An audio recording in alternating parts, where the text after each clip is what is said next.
तो अपन शुरू से देखते हैं। आज का न्यूज़पेपर है कौन, तो इसमें पहली न्यूज़ है Pahalgam excluded, India decline to sign SCO statement, India decline to endorse the joint statement at the Shanghai Cooperation Organisation. तो सीधी बात है ये हुआ है। तो क्या हुआ है इधर? सोर्स है defence minister Rajnath Singh refused to sign a document on Thursday as it did not mention the Pahalgam attack but include militant activity in Balochistan.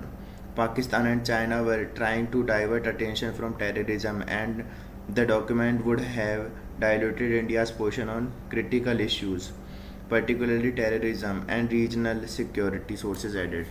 तो सीधी बात है कि इन्होंने जो पहलगाम वाला अटैक है उसको टेररिज्म अटैक ही नहीं माना, और जो बलूचिस्तान में हो रहे हैं उनको तो मान रहे हैं वो एक मिलिटेंट एक्टिविटी है, फिर भी तो इंडिया ने इसको साइन नहीं किया है। फिर ये क्या कह रहा है? Randhir Jaiswal, ministry of external affairs spokesperson said, "We understand that the member countries could not reach consensus on certain issues and hence document could not be finalized. India wanted concern on terrorism reflected in the document which was not acceptable to one particular country. As such, the joint statement was not adopted." तो सीधी बात है, वो बस वही कह रहे कि इंडिया को पसंद नहीं आया वो सब। अगली न्यूज़ है AX4 docking successful, Shukla set foot in ISS. IAF group captain is the pilot of the much delayed mission and will spend 2 weeks in a space station. He is one of the 4 astronauts designated to take part in the Gaganyaan mission. The group captain Shubhanshu Shukla of Indian Air Force created history on Thursday afternoon by becoming the first Indian to enter the International Space Station. As the Dragon crew capsule carrying Mr. Shukla and 3 other astronauts as a part of Axiom mission AX4 circled Earth, he greeted people back home with a namaskar from space. Spacecraft then docked with ISS at 4:01 PM. ठीक है, तो बस यही बात वो कह रहे हैं कि उन्होंने नमस्कार किया और चले गए। तो अपन को इतना याद रखना, ड्रैगन क्रू कैप्सूल से गए हैं पहली बात तो, ठीक है।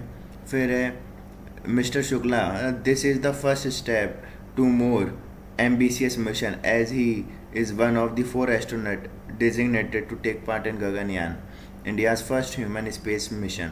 ठीक है, the Indian Space Research Organisation which expected to conduct the first crew flight under this mission no earlier than 2026 paid more than 500 crore for AX4 mission to include Mr. Shukla and Prasad Nair, another Gaganyaan designated who was part of the backup crew for the AX4 mission. तो सीधी बात है, इन्होंने 2 जनों को भेजा था, अपने प्रशांत नायर और हिमांशु शुक्ला को, कि इनको भेजा है कि ये वहाँ पे मतलब एक्सपीरियंस लेके आए हैं, फिर अपने जो गगनयान है उसमें जाएंगे ये। तो सीधी बात है, अपन ने 2 जनों को भेजा है, 500 करोड़ रुपए दिए हैं इसरो ने इनको ले जाने के। On Thursday flight, Mr. Shukla was mission pilot. A live video link from the NASA showed the spacecraft approaching the station with docking sequence being completed at the 4:15 p.m. at the lift off on the Wednesday evening from the Florida. तो Florida से गया है Axiom Space which is the orchestrating mission और chest rating mission had said the capsule would attempt docking in about 28 hours. Shubhanshu stands at the threshold entrance of the International Space Station as the world watches the excitement and the expectation. Union Minister of State for Space Jitendra Singh wrote on post on X. The 4 astronauts abroad will spend the next 2 weeks at ISS conducting scientific experiment, including 8 from ISRO and helping with the station's upkeep. Axiom Space had targeted May 29 launch date for AX4 but has to postpone multiple time. तो सीधी बात है, ये कह रहे हैं कि 4 जने गए हैं, इंडिया के भी 2 हैं, एक बैकअप की तरह था, और बस वो ये वहाँ पे जाके ये एक्सपेरिमेंट वगैरह कर रहे हैं। और ये पहले क्या 29 मई को जाने वाला था, तो वो अब पोस्टपोन्ड होकर अभी गया है। तो यही सब बातें हैं, तो अपन को बस एक्सियम 4 याद रखना है। फिर अगली न्यूज़ कौन सी है? तो Pinarayi issues communique to Kerala governor's office on display of national symbol. तो Kerala chief minister Pinarayi Vijayan has notified the Raj Bhavan that the constitution mandate that it can display only national symbol at state functions attended by the governor Rajendra Vishwanath. ठीक है, तो बस वो यही कह रहा है कि the Raj Bhavan that the constitution mandate that it can display only national symbol at the state function. ठीक है, official confirm on the Thursday that Mr. Vijayan issued the communique to the governor's office based on the Wednesday's cabinet finding that the constitutional protocol forbids using, displaying, or exhibiting political or religious iconography at event graced by the governor as a de jure head of state. However, the official said exact wording of the government Raj Bhavan communication remained classified as per the official protocol and custom. The cabinet had weighed the contentious matter in wake of the Raj Bhavan repeatedly using the what the Left Democratic Front government and the opposition United Democratic Front described as the Rashtriya Swayamsevak Sangh Hindu nationalist depiction as a saffron flag holding Bharat Mata as a astride a lion at function attended by the Mr. Early Car. On the same day, University of Kerala moved the state police chief against the office bearer of the Sri Padmanabh Seva Samiti for going ahead with the function at the Senate Hall on Wednesday, which an image of Bharat Mata was displayed despite the registrar denying permission of the event. तो सीधी बात है, कुछ नहीं कह रहे, ये कह रहे हैं कि जो गवर्नर होते हैं ना, उनको है ना जो अपने नेशनल सिंबल होते हैं ना वही यूज़ करने चाहिए कोई पब्लिक इवेंट में और उसमें.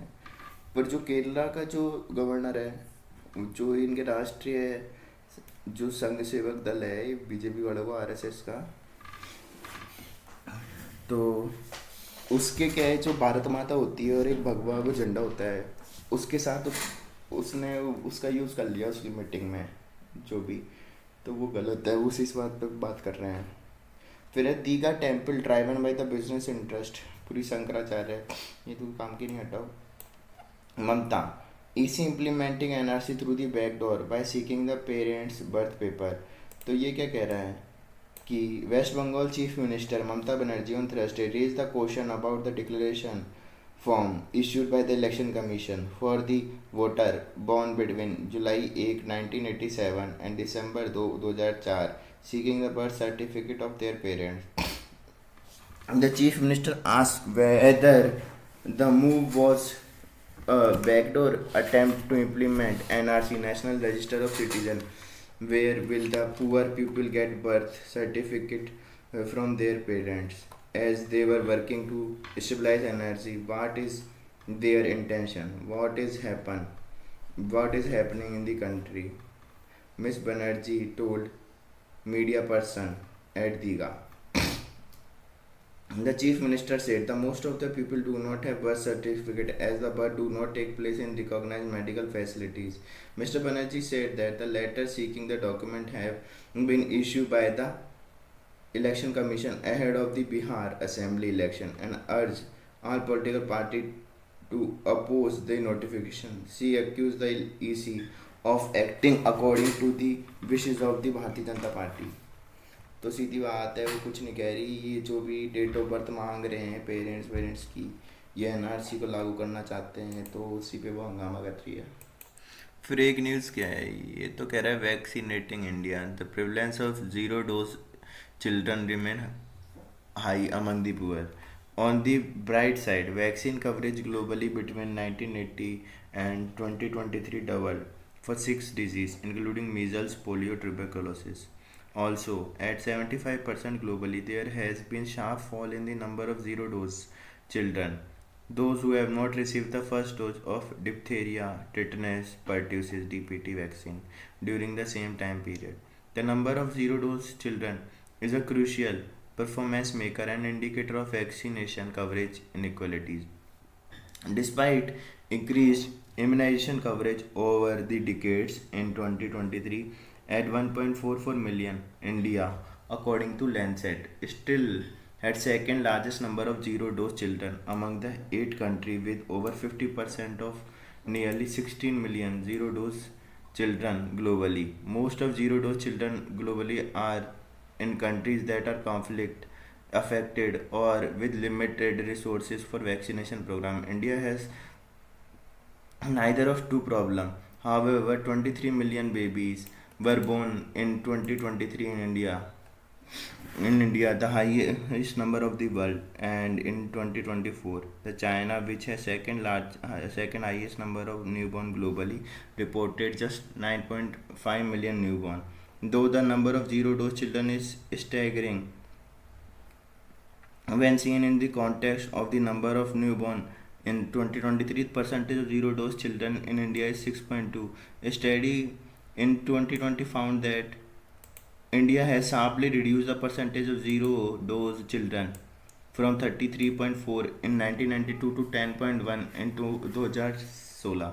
Before the COVID 19 pandemic, the number of zero dose children was 1.4 million in 2019, but this swelled to 2.7 million in 2021. तो सीधी बात है कि अपना जो भी है ना, पहले तो अपन को ये पता होना चाहिए जीरो डोज चिल्ड्रन कौन से होते हैं. तो अपन बताएंगे जीरो डोज होते हैं the zero dose children those who have not receive the first dose of diphtheria tetanus pertussis, यानी डीपीटी की वैक्सीन नहीं मिली है उनको during the same time period. किसकी डीपीटी की. The number of zero dose children is crucial performance maker. ठीक है, तो अपन को इतना याद रखना है उनको ये तो नहीं मिली हो. और साथ में 6 डिजीज होते हैं वैसे तो ये कौन कौन से हैं, ये हैं globally there has been half fallen. तो बस ये याद रखना है 3 डिजीज नहीं होते डीपीटी के, इनको फर्स्ट वैक्सीन नहीं मिली थी जीरो डोज वालों को. अभी एक न्यूज़ में चल रहा है व्हाट स्पॉक दी केलादी कंट्रोवर्सी. तो केलादी कंट्रोवर्सी है क्या, पहले तो अपन को ये जानना पड़ेगा. तो what was the dispute between the archaeologist and the ASI. Why did ASI ask for a rewrite of Keladi report? Why did political parties react strongly to the decision? How did the public and historian respond to finding? तो जिस देख लेते हैं. Archaeologist Amarnath Ramakrishna transfer from new Delhi to greater Noida and the ASI's demand to revise his 982-page Keladi excavation report sparked the renewed controversy. ASI cautioned that the dating and the depth of finding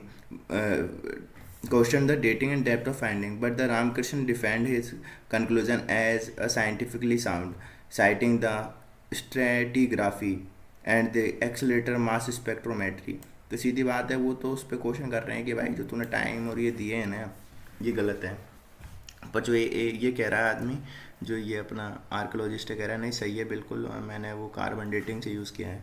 the move Drew political outrage in Tamil Nadu, with the parties accusing the center of surpassing Tamil heritage, turning Keladi into a flashpoint between science and political identity.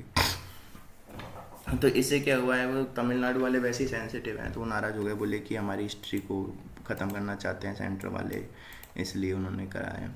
तो बस यही है story so फार. वापस देख लेते हैं कि on June 17 archaeologist K. Amarnath Ramakrishna, whose excavation at Keladi in Tamil Nadu drew the national attention, was transferred yet again. This is time for New Delhi to Greater Noida. Ramakrishna, who was serving the director of the National Mission on Monument and Antique, will now be director of NMMA.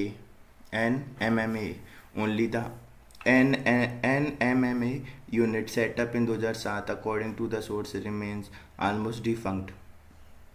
Over 2 years after the Ramakrishna submitted his 982-page report on the first 2 phases of the excavation carried out Keladi between 2014 and 2016, a fresh controversy erupted last month. Archaeological Survey of India mandated that he revise his report, but he refused to do.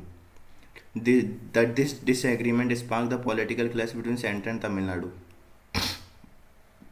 हाँ, तो केलादी exhibition कैसे begin हुआ है? Keeladi has become the symbol of pride for the Tamil Nadu over the decade ago. Amarnath Ramakrishna, then the ASI superintendent archaeologist, had initiated the excavation at the site known as the Palli Thidal in Keeladi. ठीक है, तो Pallichanthai जो भी है ये Thidal in Keeladi. Originally coconut grove covering 100 acres.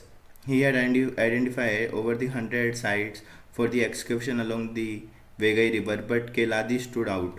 It was the Keladi that unearthed over 7,500 ancient artifacts, including the well sculpture, drainage system, and the well, all evidence of the sophisticated urban city that thrived.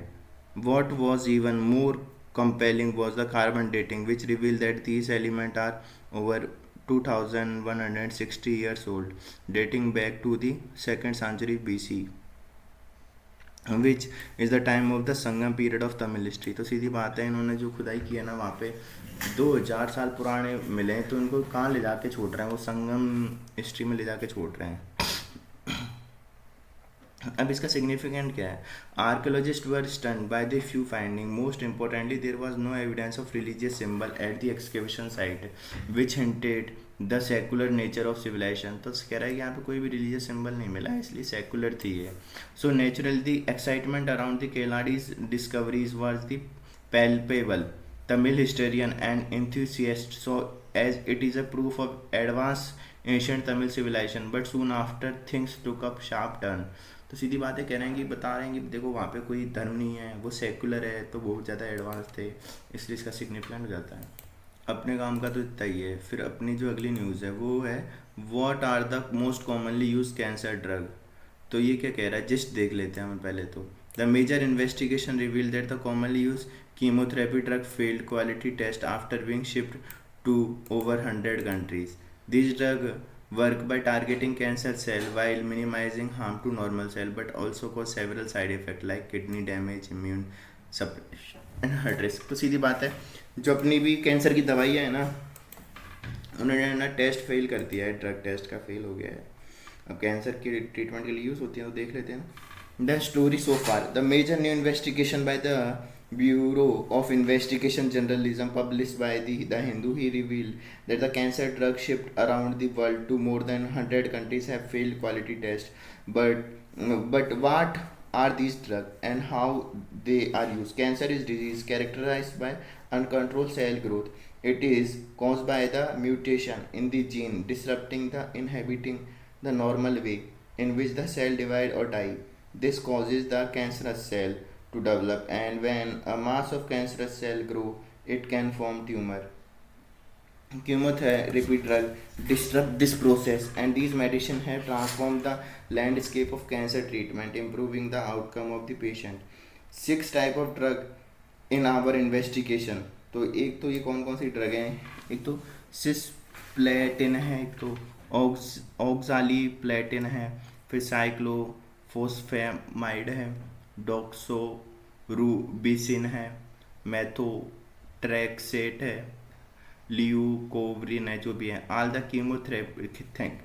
All are the chemotherapy treatment. ठीक है.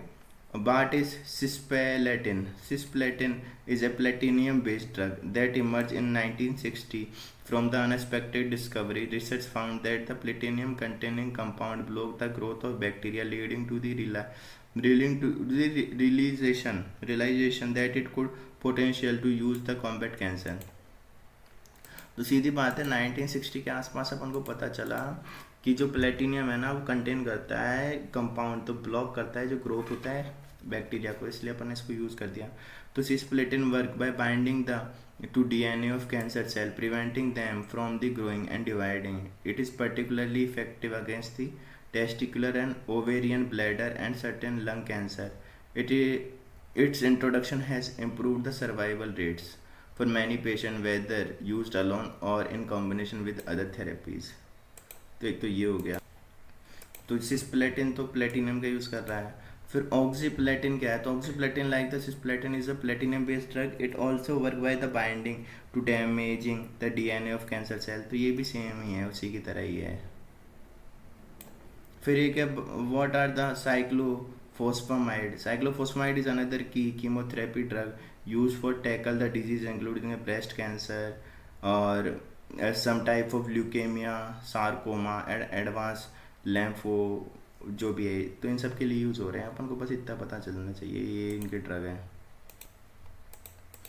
अगली news कौन सी है? तो अगली news है तो वेलोसोव assures Rajnath of timely delivery of S-400 system to India. Defense Minister Rajnath Singh signed held the comprehensive bilateral meeting with the Russian Defense Minister Andriy Belousov in Qingdao, China, over the cooperation in defense and aviation sector between the two countries. The Thursday's meeting, a discussion was also held over the timely delivery of S-400 air defense system to India, and Russian minister assured his Indian counterpart of the same sure said. In certain service, the S-400 has been officially named the Sudarshan Chakra after the mythological weapon of Lord Krishna. S-400's capability of engaging target at the range of 400 km and initial order of 5 S-400 was placed by India and 3 have been delivered. Remaining 2 S-400 units are on the track, with deliveries expected to be completed in the stipulated time frame. The sources said of remaining 2 units, one is expected to deliver next year and the final system in 2027. The both sides agreed to the bilateral cooperation in defense and source and other sectors. तो सीधी बात है अपन S-400 और उसकी ले रहे हैं और कोई लेना देना नहीं है. फिर अगला क्या है देखते हैं उसको.